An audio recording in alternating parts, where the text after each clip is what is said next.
성경 봉독하겠습니다.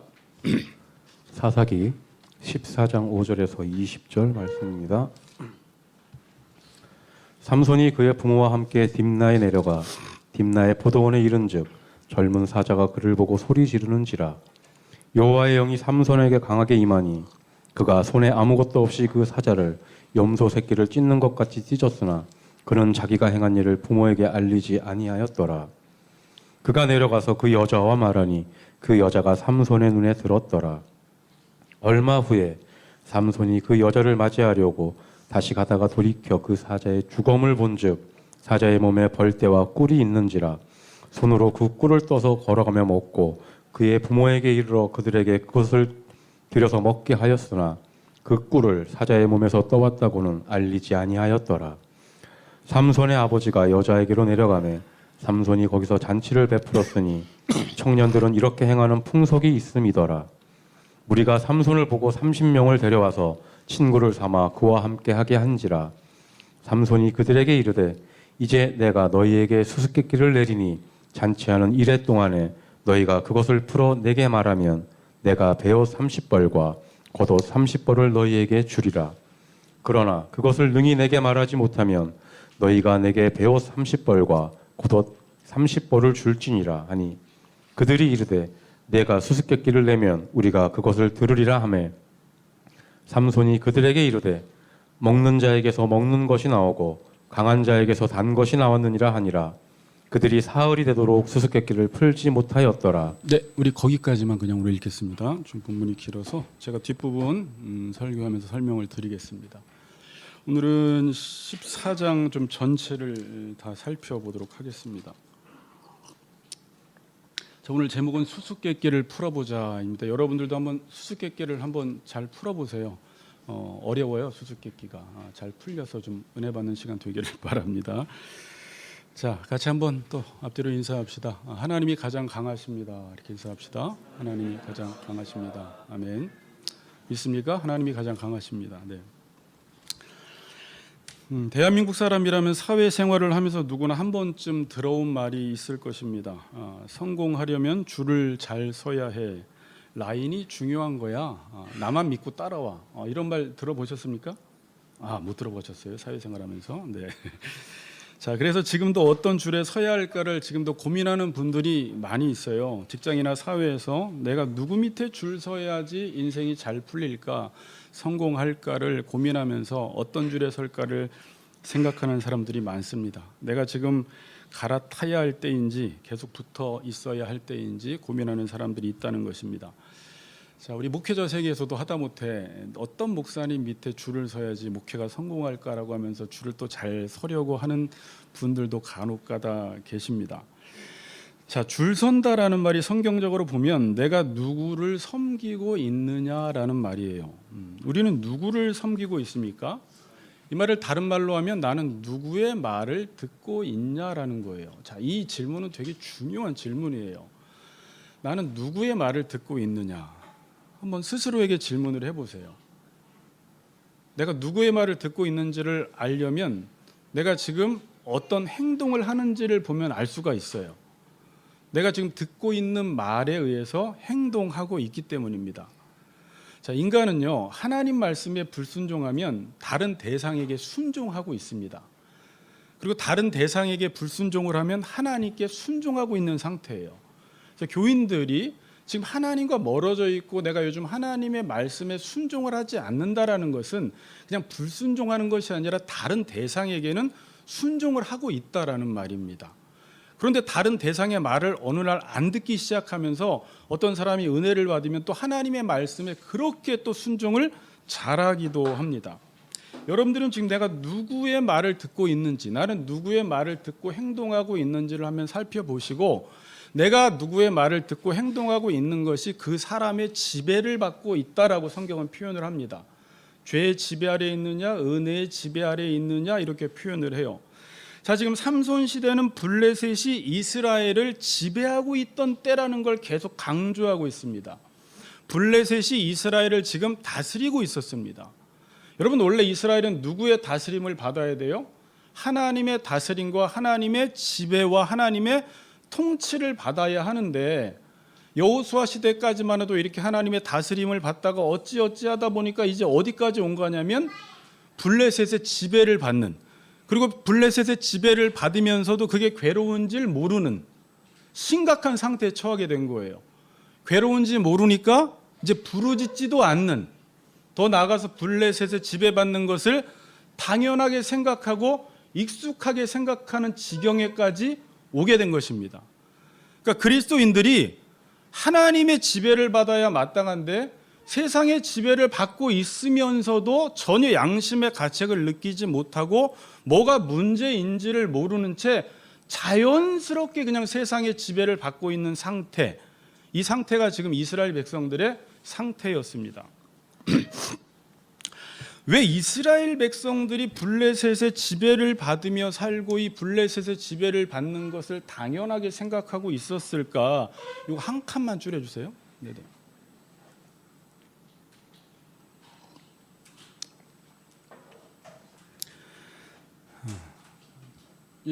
이 질문 한번 던져봐야 되죠. 왜 하나님의 백성들이 하나님의 지배를 받지 않고 세상의 지배를 받고 블레셋의 지배를 받는 걸 당연하게 생각할까?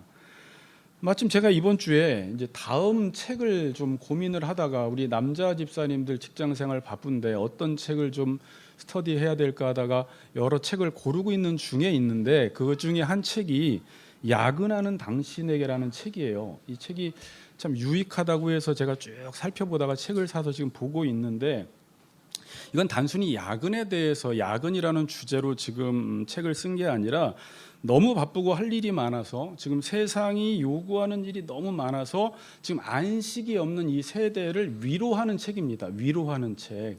그래서 아마 이 책을 좀 남성분들이 보면 좋지 않을까라는 생각이 드는데 여기에 세 번째 챕터에 제목이 야근은 이웃을 사랑하지 못하게 한다. 그리고 소제목에 죄짓게 하는 세대에 사는 것을 아시는 하나님.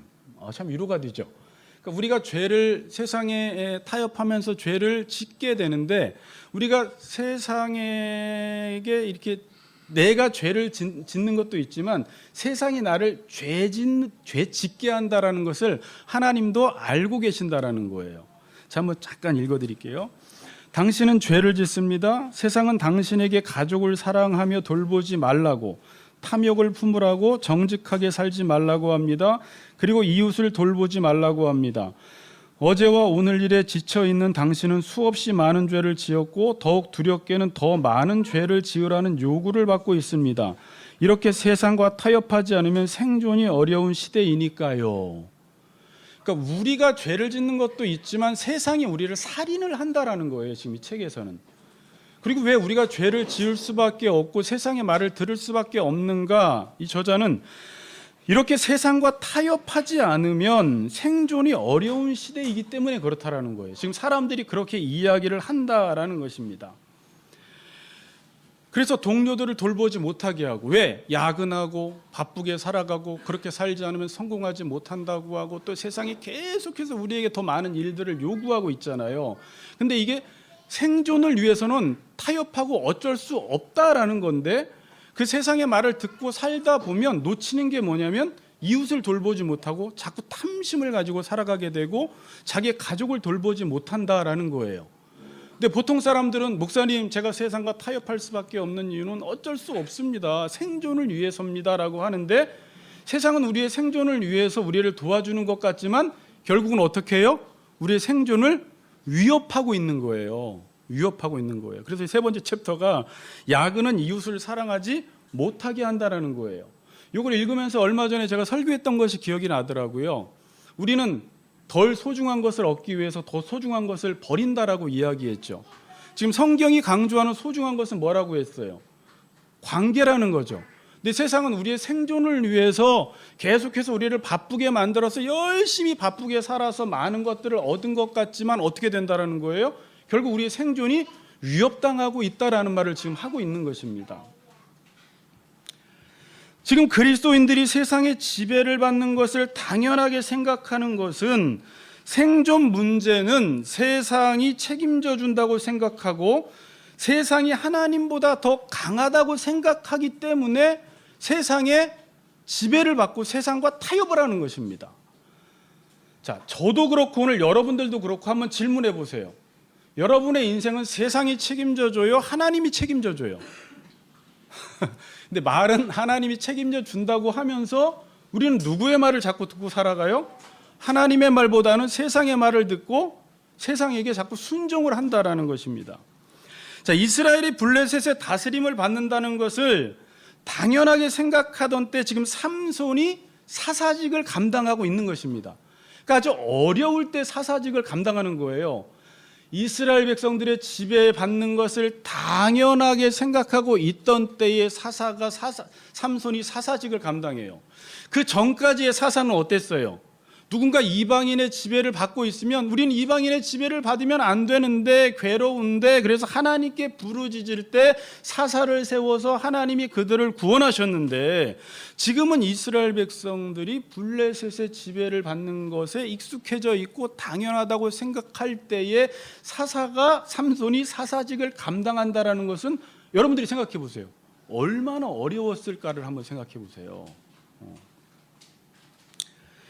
이스라엘이 블레셋의 다스림을 받는 것을 당연하게 생각한다는 말은 블레셋을 예배하는 것을 당연하게 생각하고 있다라는 말입니다. 자, 여러분, 우리가 세상을 예배하는 것을 당연하게 생각하고 세상의 다스림을 받는 것을 당연하게 생각하면 하나님을 예배를 할 수가 있어요, 없어요? 하나님께 예배 드리지 못해요. 이미 세상을 예배하고 있기 때문에 여기 나와서 하나님을 예배를 할 수가 없는 거예요. 여러분, 한 여자가 바람을 피면서 다른 남자를 만나고 있는데 원래 본 남편을 사랑한다라는 것은 불가능하듯이 우리가 지금 세상을 예배하면서 하나님을 예배하겠다라는 것은 불가능한 거예요. 자, 그래서 제가 지금 삼손에 깊이 빠져서 재미있게 지금 삼손을 연구하고 있는데 지금 이 시대는 블레셋의 다스림을 받고 있기 때문에 그렇게 사는 자체가 이미 이스라엘 백성들이 나시린의 규례를 그냥 어기면서 살아가는 것입니다. 그러니까 어기려고 하지 않아도 세상의 지배를 받고 있는 자체가 나시린의 규례를 어겨버린 거예요. 자, 무슨 말인지 알겠어요? 자, 이 집사님이 하나님, 저는 산제물로 하나님 예배자로 살기를 원합니다라고 하는데 만약에 이 집사님이 세상에 나가서 계속 세상 말을 듣고 살아가면 이미 예배자로서의 규례를 다 어겨버렸다라는 거예요. 본인은 의도치 않게 이미 첫 번째가 뭐예요? 독주와 포도주를 마시지 말라. 이게 세상에 취한 거예요. 두 번째가 뭐예요? 부정한 것을 먹거나 만지지 말라. 이것도 지금 부정해진 거예요. 세상과 짝하고 있기 때문에. 마지막 삭도를 대지 말라가 뭐예요? 하나님의 다스림과 통치를 받아야 되는데 지금 세상의 통치를 받고 있기 때문에 우리가 세상의 말을 듣고 산다라는 자체가 이미 나시린의 규례를 다 어겨버렸다라는 거예요. 자, 이게 얼마나 무서운 말이냐면 우리가 지금 세상을 예배하고 있으면 하나님께 예배하지만 이미 규례를 다 어겨서 하나님께 예배 드릴 수 없는 상황에 처해져 있다라는 말이에요. 그래서 이들은 어떻게 살아가요? 자기 보기에 옳은 대로 살아가는 것이고 정욕대로 살아가는 거예요. 누가? 하나님의 백성들이. 이렇게 살아간다는 자체가 이미 나시린에서 벗어난 것입니다. 자, 그래서 사사기 기자는 14장에서 여러분들이 오늘 이번 주에 지금 숙제예요. 14장을 5번 이상 읽으세요. 내려간다라는 말을 체크하세요. 아주 중요한 거예요. 본문의 구조를 살필 때 이 내려간다. 이 14장에서는 계속 내려간다라는 말을 하는데 1절부터 이건 단순히 지형적으로 위에서 아래로 내려간다라는 말을 하는 것이 아니라 영적으로 계속 하강하고 있다라는 말을 하는 것입니다. 자, 14장 1절에 삼손이 딥나에 내려갔다. 5절에 삼손이 그의 부모와 함께 딥나에 내려갔다. 7절에 그가 내려가서 10절에 삼손의 아버지가 여자에게로 내려가매 19절 내려가서. 지금 이스라엘은 계속 블레셋으로 내려가면서 블레셋과 어떻게 되는 거예요? 계속 연합하고 있는 것입니다. 점점점. 사사기 1장을 시작하면서 이스라엘 자손이 여호수아에게 묻죠. 누가 먼저 올라가서 가나안 족속과 싸우리까가 사사기 1장 1절이에요. 그때는 이스라엘 백성들이 어땠어요? 바로 여호수아가 죽은 이후에 영성이 남아 있어서 가나안 땅에 들어가서 가나안인들과 연합하지 않고 누가 먼저 뭐라고요? 올라가서 가나안 족속과 싸우리니까 여기는 단순히 아래에서 위로 올라간다라는 말을 하는 것이 아니라 적을 알아보고 적과 지금 싸우고 있다라는 거예요. 영성이 살아 있습니다. 하나님 백성으로서의 정체성을 지키려고 할 때입니다. 그런데 어느 순간 이스라엘 백성들이 점점 내려가면서 블레셋과 연합을 해버리는 것입니다. 자, 그리고 또 한 가지 이제 전체가 또 구조예요. 삼손 이야기에서 모두 3번의 여자 이야기가 나옵니다. 첫 번째 여자가 누구예요? 14장에 살펴보았지만 딥나의 여자, 첫 번째 결혼한 여자죠. 두 번째는요, 가사의 기생이 나와요. 세 번째는 소래골짜기에 드릴라가 나와요. 삼손이 3명의 여자만 만났는지 많은 학자들은 더 많은 여자를 만났다라고 보고 있고 3명의 여자만 대표적으로 본문에 기록하고 있다고 나와 있는데, 자 보시면요, 이제 딥나의 여자는 자기 눈에 보기에 좋았다로 시작을 하죠. 자 그러면 나중에 가사의 기생은 한 기생을 보고 그에게 들어갔다 이렇게 말을 해요. 처음에는 보기에 좋았다. 두 번째 가사의 기생을 보고는 어떻게 해요? 한 기생을 보고 그에게 들어갔다. 이제 들어갑니다. 그러니까 드릴라에게는 어떻게 합니까? 드릴라의 무릎을 베고 누워버립니다. 16장 19절에. 시편이 좀 생각나죠? 복 있는 사람은 악인의 꾀를 쫓지 아니하고 죄인의 길을 서지 아니하고 오만한 자의 자리에 앉지 않은데, 점점점 삼손과 이스라엘 백성들은 점점점 어떻게 돼가고 있어요? 여자에게 깊이 빠져들어가고 있는 이 상태를 지금 묘사해 주고 있는 것입니다. 지금 이 모습이 이스라엘 사람들이 가나안에 점점 물들어가고 있는 모습이라는 거예요. 자, 이스라엘 백성들이 처음에 가나안 땅에 들어가서는 하나님의 말씀이 아직까지 심령에 남아 있어서 가나안 백성들을 보면 그걸 딱 적으로 여겨버렸어요. 그리고 싸우려고 했어요. 근데 어느 순간부터 가나안에 들어가기 시작하고 가나안에 눕기 시작하고 나중에는 가나안의 포로가 되어서 가나안 백성들이 하는 말을 듣고 살아버리는 거예요. 하나님의 백성들이 처음 부흥할 때는 우리 한국교회도 이 세상과 싸우려고 했습니다. 대적하려고 했습니다. 세상에 있지만 세상에 속하면 안 된다라고 하면서 불의와 싸우고 불법과 싸우고 빛이 되어서 어두움과 싸웠어요. 근데 어느 순간부터 어떻게 돼요? 점점점 세상으로 흡수되어 가더니 나중에는 세상의 말을 듣기 시작하고 세상의 포로가 되어서 자연스럽게 세상을 예배하고 있는 자기 자신을 인식하지 못하는 거예요. 그러면서 교회는 크게 지어놓고 예배당에 나가서 예배는 드리는데 이미 예배자로서의 규례는 다 어겨버린 상태가 돼버린 거예요. 초대교회 때는요, 싸웠습니다. 성령 충만할 때니 두나미스의 권능을 가지고 세상의 불의와 싸웠어요. 한국교회도 부흥할 때는요, 세상을 보면서 불의한 것들이 있으면 목회자나 성도들이나 가만히 있지 않았습니다. 자, 그래서 초대교회 때 성도들이 세상을 향해 싸우니까 세상이 어떻게 했죠? 두려워했어요. 사도행전에 보면. 두려워하면 어떻게 하죠? 세상이 핍박을 하기 시작해요. 자, 이 시대 세상이 교회를 핍박하나요? 안 하나요? 그건 핍박을 하는 게 아니라 조롱을 하고 있는 거예요. 지금은 핍박을 하지 않습니다. 핍박을 언제 하냐면 그리스도인들이 두려울 때 핍박을 해요. 빛이 자꾸 어둠을 쫓아내려고 할 때, 빛이 어둠을 자꾸 폭로시키려고 할 때 세상이 두려워서 교회를 핍박을 하는데, 지금은 세상이 교회를 핍박하는 게 아니라 걱정을 하고 있어요. 기본적으로 윤리와 상식적인 면에서도 세상이 한 수 위기 때문에 교회 돌아가는 꼴을 보고 세상이 지금 걱정을 하고 있는 때예요. 교회가 빛과 소금의 역할을 감당하지 못하면 예수님이 어떻게 된다고 했죠? 짓밟혀 버린다고 했죠. 그러니까 지금은 핍박하는 게 아니에요. 그냥 조롱하고 안타까워하고 세상이 교회를 위해서 좀 잘해라 기도해주고 있는 상황이에요. 기도까지는 아니지만 지금 여기까지 온 것입니다. 자, 이걸 객관적으로 너무 보지 마시고 지금 저나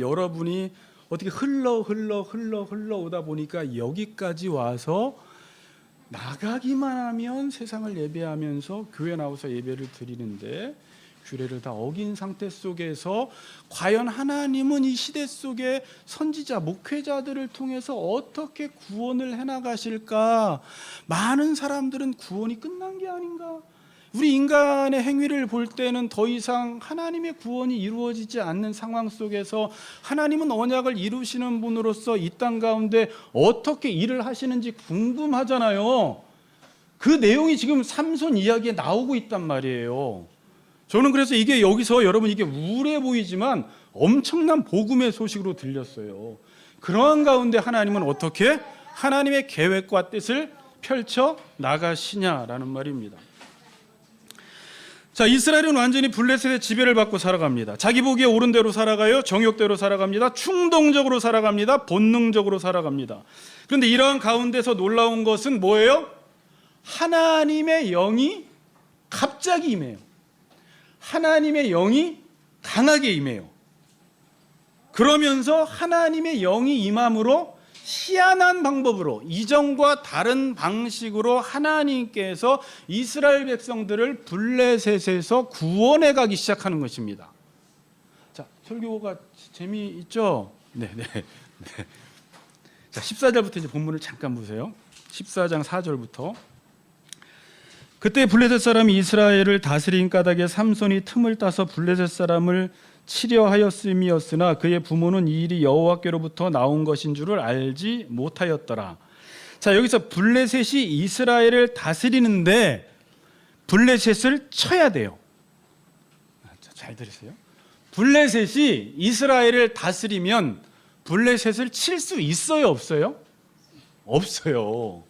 그래서 하나님이 구원자를 세워줘야지만 그 지배에서 벗어나는 거거든요. 여러분들이 죄를 지금 좋아하고 죄의 지배를 받고 있으면 여러분들이 죄를 칠 수 있을까요? 절대 못 쳐요. 여러분들이 지금 컴퓨터 게임에 중독되어 있습니다. 그런데 컴퓨터를 칠 수가 있어요? 못 치는 거예요. 술을 좋아하고 술의 지배를 받으면 너 술을 쳐라 그러면 술을 못 쳐요. 지배되어 있기 때문에.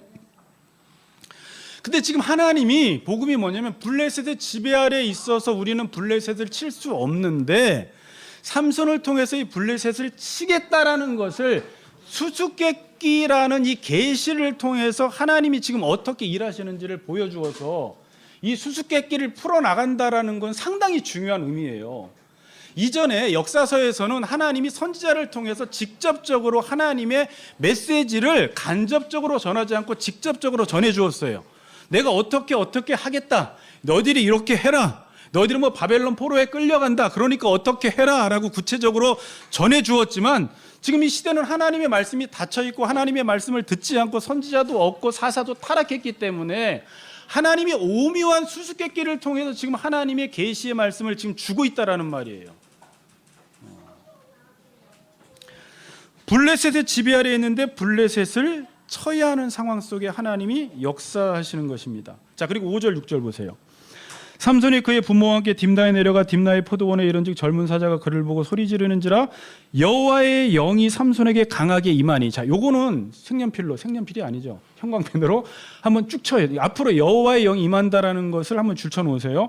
여호와의 영이 강하게 임하니 그가 손에 아무것도 없이 그 사자를 염소 새끼를 찢는 것 같이 찢었으나 그는 자기가 행한 일을 부모에게 알리지 아니하였더라. 자, 삼손이 그의 부모와 함께 딥나로 내려갑니다. 그리고 포도원에 이르렀는데 자, 포도원이 또 나왔죠. 포도주 마시지 말라고 했는데 지금 삼손이 어디로 갔어요? 부모는 어디 갔는지 모르겠어요. 먼저 왔는지 잠깐 떨어졌는지 모르겠는데 본인이 포도원에 들어갔을 때 갑자기 사자가 나타났습니다. 그리고 사자가 소리를 질러요. 여기서 사자가 어떤 사자래요? 젊은 사자라고 해요. 굳이 젊은 사자라고 왜 할까요? 늙은 사자는 힘이 없는데 힘이 세고 지금 포악하다라는 말이죠. 그 사자가 소리를 질러요. 그때 뭐가 임해요? 여호와의 영이 강하게 임합니다. 그랬더니 그가 손에 아무것도 없이라는 말을 저자가 강조합니다. 사자를 염소 새끼 찢는 것 같이 다 찢어버려요. 그러니까 보통 우리는 삼손 생각하면 아주 근육발이 막 이런 사람들을 막 생각을 해요. 그래서 보통 영화에서는 삼손을 그릴 때 근육이 있는 남자로 그려요. 그래서 보통 우리는 삼손이 힘이 세겠구나. 사자를 염소 새끼 찢는 것처럼 확 찢어버리니까. 근데 지금 삼손은 혁이 같을 수도 있어요. 이렇게 호리호리하니 그런데 여호와의 영이 임하니까 사자를 찢는데 염소 새끼 찢어버리듯이 찢어버린다. 이 힘의 근원이 어디서 나왔다라는 거예요?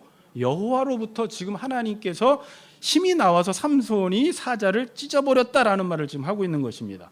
그런데 그 부모에게는 알리지 않았습니다. 이거 뒤에 이야기하겠습니다. 8절. 얼마 후에 삼손은 또 딥나로 또 내려가요. 그 여자를 맞이하려고라는 말은 결혼하려고 이제 내려가는 것입니다. 가는 길에 뭐가 있어요? 그 죽었던 사자의 주검이 있는 것입니다.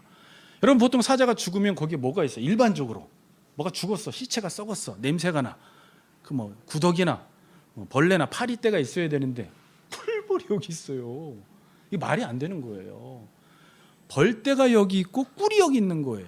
그리고 꿀을 먹어버리고 이걸 지금 나시린이 또 법을 또 어겼네요. 포도주 어기고 또 두 번째 부정한 것을 시체를 만져버렸어요. 그럼 부정한 것을 만진 거예요. 근데 그거를 또 부모에게 또 갖다 줘요. 근데 부모한테 또 말도 안 합니다. 원래 민수기 6장에 보면 이렇게 나시린의 규례를 어겼으면 7일째 되는 날 정결 예식을 행하고 다시 머리를 깎고 다시 나시린 서원을 다시 해버려야 돼요. 근데 아무것도 지금 얘기하지 않고 그대로 그냥 진행해 나가고 있는 것입니다. 자, 10절에 자, 이렇게 해서 삼손의 일행이 지금 어디에 도착했어요? 신부집에 도착을 했습니다. 지금 결혼식을 행하는 잔치집입니다. 자, 고대 근동에서는 결혼식을 신부집에서 일주일 동안 행했다고 합니다. 자, 여기서 삼손이 블레셋 청년 30명에게 수수께끼를 내요. 그래서 수수께끼를 내서 너희들이 풀면 겉옷 30벌과 배옷 30벌을 너희들이 나한테 줘야 하고 풀면 삼손이 줘야 하고 풀지 못하면 당신들이 나에게 줘라라고 했는데 이들이 이걸 수긍합니다. 제가 그래서 고대 세계의 수수께끼의 의미는 뭐였을까를 알아봤더니 고대 세계는 단순히 수수께끼가 아니라 힘의 대결이라고 이야기를 합니다. 힘의 대결. 그러니까 수수께끼를 푸는 사람이 강한 자예요. 그러니까 어쩌면 삼손을 견제해서 블레셋 사람 30명이 왔는데 그 30명에게 지금 수수께끼를 냈는데 수수께끼를 굳이 안 풀겠다고 해도 되는데 수수께끼를 풀겠다고 하는 것은 내가 삼손과 힘의 대결에서 한번 이겨보겠다라고 한 거죠. 그렇죠? 근데 이 수수께끼를 풀 수가 있어요? 없어요? 자, 여러분 이런 수수께끼 되게 쉬워요. 뭐 우리 최 주사님이 이런 수수께끼는 많이 알겠지만 뭐 어렸을 때는 뭐 세 발, 뭐 커서는 어렸을 때 몇 발이에요? 4발, 커서는 2발, 뭐 더 가서는 3발 이러면 사람 뭐 이렇게 이야기하지만 이건 삼손이 자기 혼자 경험한 것을 근거로 해서 수수께끼를 낸 거예요. 누구도 몰라요. 부모도 몰라요. 사자의 주검에서 꿀을 가져왔다라는 건 삼손만 알아요. 자기가 체험하고 경험한 것을 바탕으로 해서 지금 수수께끼를 냈기 때문에 이 30명이 아무리 지혜를 짜내고 지식을 짜내도 이 수수께끼를 못 맞춥니다. 절대로. 그러니까 못 맞추면 어떻게 돼요?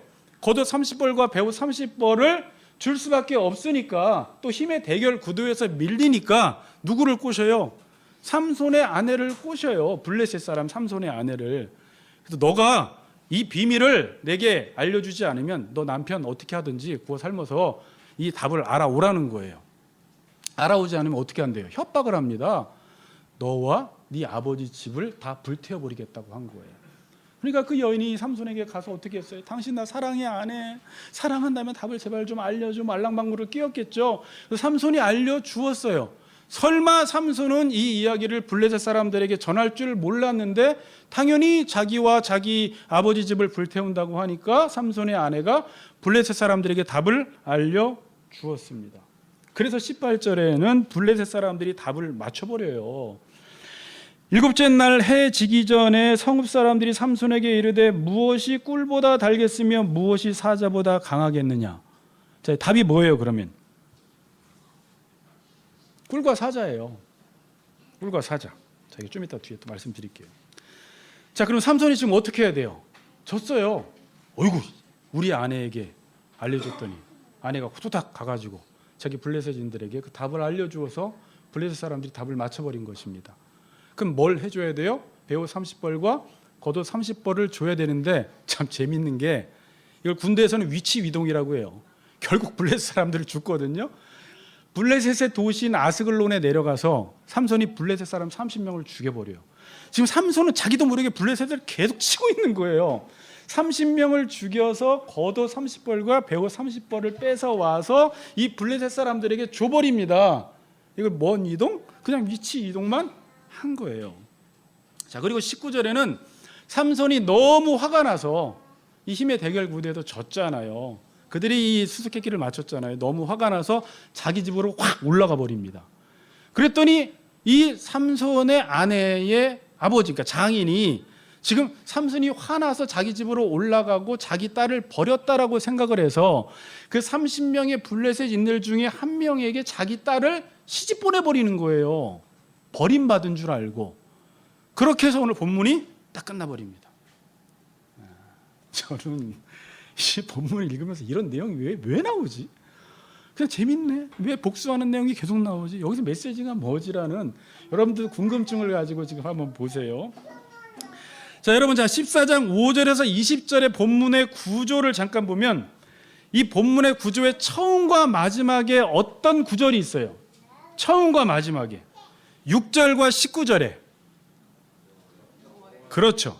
그러니까 6절도 여호와의 영이 삼손에게 강하게 임하니 19절도 여호와의 영이 삼손에게 갑자기 임했습니다. 여호와의 영이 갑자기 임하니까 삼손이 젊은 사자를 갈기갈기 찢어버렸습니다. 또 여호와의 영이 삼손에게 갑자기 임하니까 블레셋의 아스글론 사람들을 30명을 죽여버렸습니다. 자, 그렇죠. 그러니까 사자를 죽인 것은 단순히 지금 사자가 아니에요.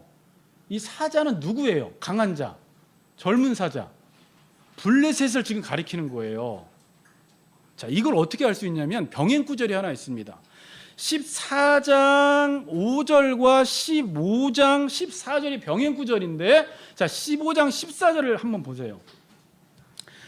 삼손이 레이의 이름에 블레셋 사람들이 그에게로 마주 나가며 여기 보세요. 소리를 지를 때 여호와의 영이 삼손에게 갑자기 임하매. 자, 근데 아까 14장 5절에 뭐 어떻게 했어요? 젊은 사자가 그를 보고 뭐 했어요? 소리를 질렀죠. 그러니까 이 젊은 사자는 누구라는 말이에요? 지금 본문에서 이걸 알려주고 있는 거예요. 블레셋 사람들인 거예요. 블레셋 사람들이 소리를 지를 때 여호와의 영이 삼손에게 갑자기 임해서 모든 밧줄을 다 풀러버렸죠. 아까 14장 5절에서도 젊은 사자가 그를 보고 소리를 지른다. 그럼 이 젊은 사자는 누구다라고 지금 저자는 이야기하고 있는 거예요. 블레셋인 거예요. 블레셋. 강한 사자. 지금 이스라엘은 블레셋의 지배 아래에 있는데 블레셋을 칠 수 없어요. 근데 하나님께서 삼손을 통하여 여호와의 영을 갑자기 강하게 임하게 하셔서 지금 블레셋을 어떻게 치고 있는지를 지금 보여주고 있는 것입니다. 자, 그럼 이 수수께끼를 살펴봅시다. 자, 이제 수수께끼 오늘 중요한데 수수께끼를 풀어보자. 네. 한번 웃어주니까 좋네요. 자, 설교가 좀 재밌어야 되는데. 자, 여러분, 삼손이 낸 수수께끼, 먹는 자에게서 먹는 것이 나오고 강한 자에게서 단 것이 나온다. 이 수수께끼의 답을 블레셋인들이 삼손에게 답을 말했죠. 무엇이 꿀보다 달겠으며 무엇이 사자보다 강하겠는가.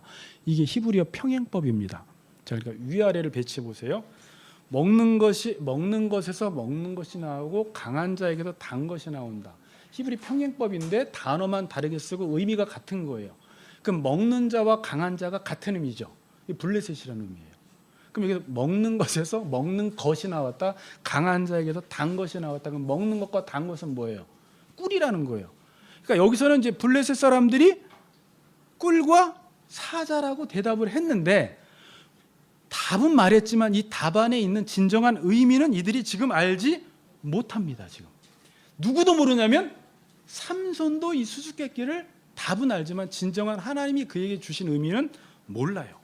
자, 이 수수께끼라는 단어, 희다라는 단어는 사전에 찾아보니까 은밀하거나 오묘한 말이에요. 뭐 이렇게 번역을 수수께끼라고 했지만 은밀하거나 오묘한 말.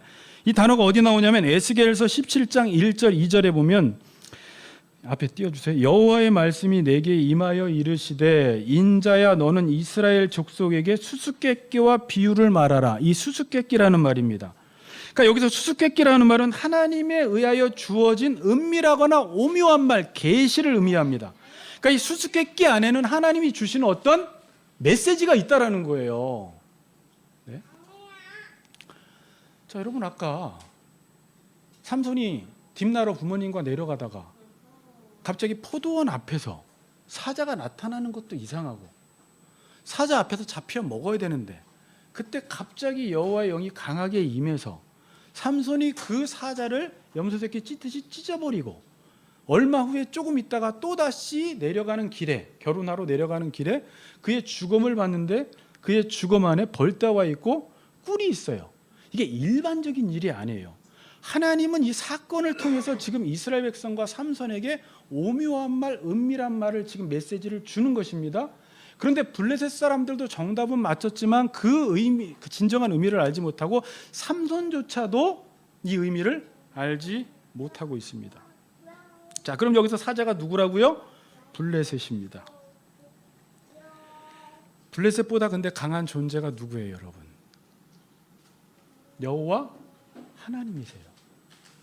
아까 우는 사자같이 우리 권사님 기도할 때, 그러니까 사탄도 사자인데 더 강한 사자, 유다를 사자로 표현했지만 하나님께서 진정으로 강한 사자예요. 자, 근데 이스라엘 백성들은 지금 이 세상을 살다 보니까 우리 보건 집사님, 누가 가장 강해 보여요? 세상이 영원한 가장 강해 보여. 그렇죠. 그러니까 우리는 세상과 타협하고 세상의 말을 들어요. 근데 원래 그리스도인들은, 세상 사람들은 그럴 수 있지만 그 너머에 계시는 가장 강력한 하나님이 계신다라는 것을 우리의 눈으로 봐야 합니다. 이게 그리스도인이에요. 그런데 그 하나님을 보지 못하는 이유가 뭐예요? 이 시대에 지금 말씀이 닫혀버렸어요. 하나님의 계시가 닫혀버리니까 보이는 게 뭐밖에 안 보여요? 세상밖에 안 보이는 거예요. 여러분, 우리도 마찬가지예요. 우리의 마음속에 하나님의 말씀이 없으면 내 눈을 떠서 보는데 세상밖에 안 보여요, 여러분. 그래서 세상의 현실 앞에서 두려워하는 것입니다. 제가 이전에 현실이라는 단어를 한번 풀어드렸죠. 현자, 볼견자 옆에 왕변자, 보는 것이 왕노릇한다라는 거였죠. 여러분이 지금 보이는 것이 왕노릇해서 나를 지배하는 것인데, 하나님의 말씀이 나의 심령 가운데 있으면 세상 너머에 계신 하나님이 보이지만, 여러분 안에 말씀이 없으면 세상이 너무 거대해 보여요. 골리앗처럼 보여요. 너무 커 보여요. 그래서 세상을 강한 자라고 여기고 세상이 나의 인생을 책임져 준다고 생각을 해요. 그래서 이스라엘 백성들처럼 블레셋의 지배를 받는 것을 당연하게 생각하고 세상을 예비하는 것을 당연하게 생각해요. 그래서 많은 사람들이 그래요. 목사님, 우리 목사들조차도 어쩔 수 없이 내가 먹고 살려면 세상과 타협할 수밖에 없습니다.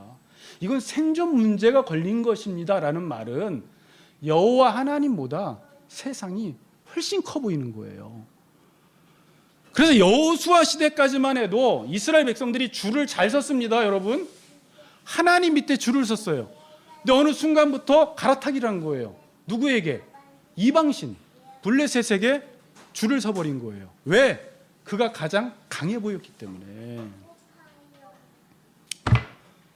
자, 여러분, 믿음은 하나님이 주권자시고 이 만물은 하나님께 속해 있고 이 모든 것들은 하나님의 손 아래에 있고 하나님이 통치하시고 그분이 만왕의 왕이시고 그분이 만군의 하나님, 모든 피조 세계를 동원하셔서 그분의 뜻을 이루시는 하나님을 보고 그분 밑에 줄 서서 사는 게 믿음이에요. 근데 세상 사람들은 아까 제가 서론에서 이야기했듯이 너 줄 바꿔, 너 나만 믿고 따라와 그러는데 나중에 하는 말이 뭔 줄 알아요? 그 사람들? 나도 이럴 줄 몰랐어 그래요.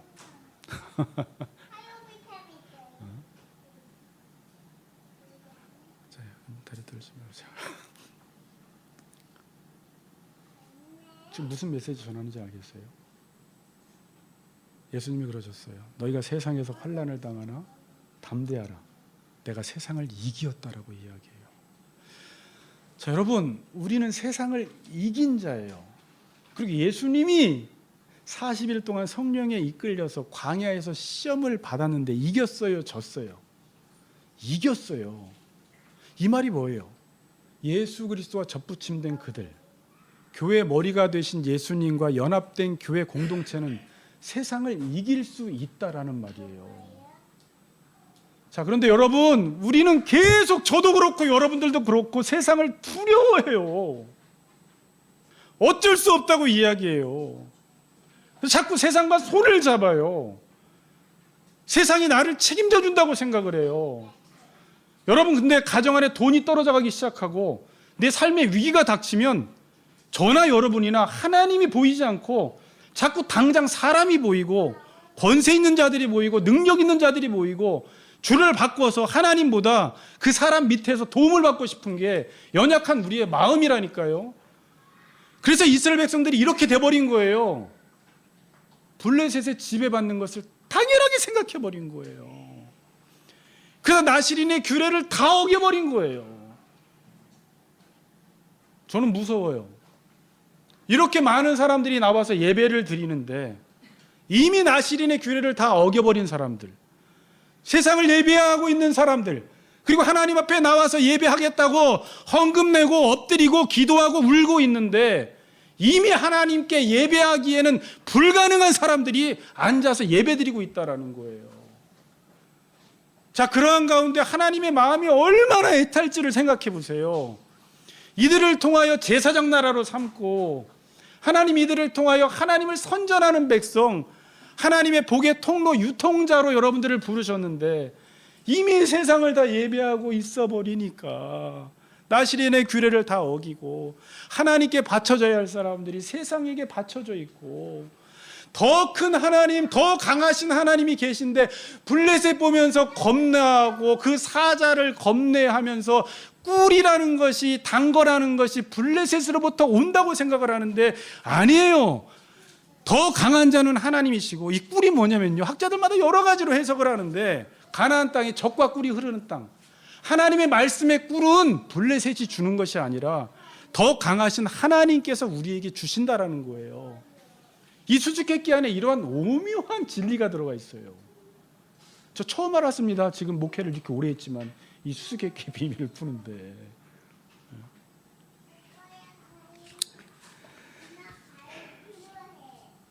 결론 낼게요. 14장을 보면요, 이것도 집에 가서 오늘 또 체크해야 됩니다. 숙제 몇 개 내줬어요 제가. 아까 구조 보시고 또 하나 내려간다 체크하고 또 하나 뭐 체크하냐면 이 나가드라는 동사인데 이 저자가 이 풀다, 알리다, 로 나가드, 나가드, 로 나가드, 나가드, 풀다, 풀지 않는다, 알린다, 알리지 않는다라는 것을 반복해서 써 나가고 있어요. 그러니까 침묵과 이 발설이라고 하죠. 침묵과 발설을 통하여 하나님이 계속 어떤 메시지를 지금 주고 있고 하나님이 이스라엘 백성들을 통제해 나가시며 이 침묵과 발설을 통해서 하나님이 기가 막힌 방법으로 블레셋을 치고 계시는 거예요.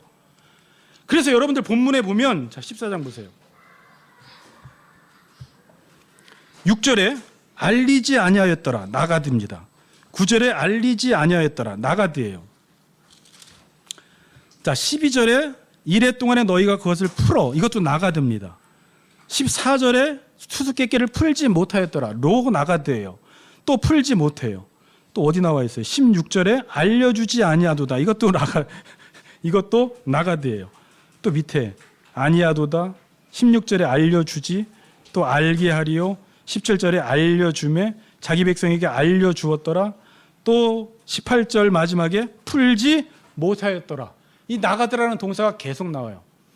그러니까 하나님께서 지금 역사 속에서, 지금 이 사사기 시대 역사 속에서 선지자도 없고 말씀을 전하는 자도 없고 자기 보기에 옳은 대로 살아가고 정욕을 따라 살아가는데 하나님은 지금 메시지를 수수께끼를 하나 내줌으로 하나님의 오묘하신 비밀이 무엇인지를 삼손 사사에게 알려주고 이 하나님께서 사사 삼손을 통해서 이스라엘을 블레셋에서 어떻게 구원하시냐를 이전의 방법이 아닌 이 라가드, 침묵하고 발설하는 이것들을 하나님이 전적으로 통제하심으로 알게 모르게 블레셋을 치고 계시는 거예요.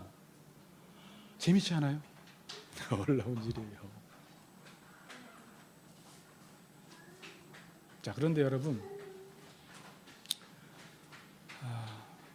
삼손 사사인 삼손 자신도 이 하나님이 주신 이 오묘한 수수께끼의 진정한 의미가 무엇인지를 모릅니다. 잘. 여러분 우리도 묵상을 해보니까 우리도 그럴 수 있어요. 여러분 다른 사람들이 고통을 당하고 있어요. 고난을 당하고 있어요. 힘들어하고 있어요. 그때 여러분들은 하나님의 계시의 말씀으로 그들을 위로합니다. 조금만 참어. 하나님의 뜻이 다 있어. 이 모든 것들은 합력하면 선을 이루게 돼. 믿음으로 살아. 라고 그 하나님의 말씀으로 수수께끼를 풀어줘요. 다른 사람들의 수수께끼는 목회자가. 근데 정작 내가 그 상황에 딱 닥치면 수수께끼를 풀어야 되는 상황이 딱 오잖아요. 저한테는 그걸 적용하지 못해요. 내가 인내하고 지금 이 고난은 금방 지나가고 모든 것이 합력하여 선을 이룰 테고 이 세상보다 강한 자는 하나님인데 다른 사람들에게는 그렇게 권면하고 조언을 잘하는데 막상 여러분들이 어려움을 겪게 되면 어떻게 돼요? 여러분 스스로는 그 수수께끼를 풀어나가지 못하더라는 거예요. 근데 오늘 본문이 이게 재미있지 않아요? 이정민 집사님이 딴 때는 호응을 잘하는데 오늘 잘 모르시나?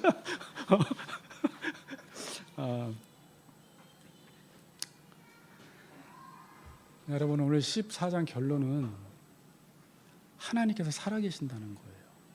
이러한 가운데서도 하나님께서 강한 자로 역사하신다는 거예요. 근데 일반적이지가 않아요. 하나님이 말씀도 수수께끼로 주세요. 오묘한 비밀의 말씀으로 주세요.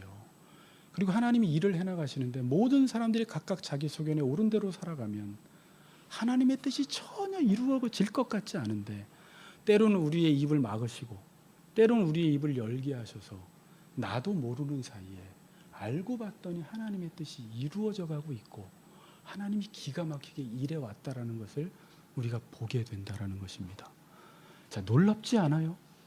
이게 사사기 시대, 삼손 시대에 하나님이 역사하셨던 방식입니다. 오늘 제가 마지막으로 권고해 드리고 싶은 말씀은 여러분들이 그렇게 두려워하는 세상, 눈을 떠서 세상 너머에 계신 하나님을 보세요. 요즘 고민 씨라는 그 자매가 요즘 TV에 많이 나오고 유명한데 TV에 나와서 그 자매 이름의 뜻을 알려주더라고요. 높은 데서 민 하늘을 바라보라는 거예요. 우리가 고민시로 살아야겠다라는 생각을 했어요. 세상밖에 보이지 않고 블레셋밖에 보이지 않고 모든 것이 닫혀 있다라고 생각할 때 닫혀 있지 않아요. 뭐가 닫혀 있는? 내 마음이 닫혀 있는 거예요. 하나님의 말씀이 닫혀 있는 거예요.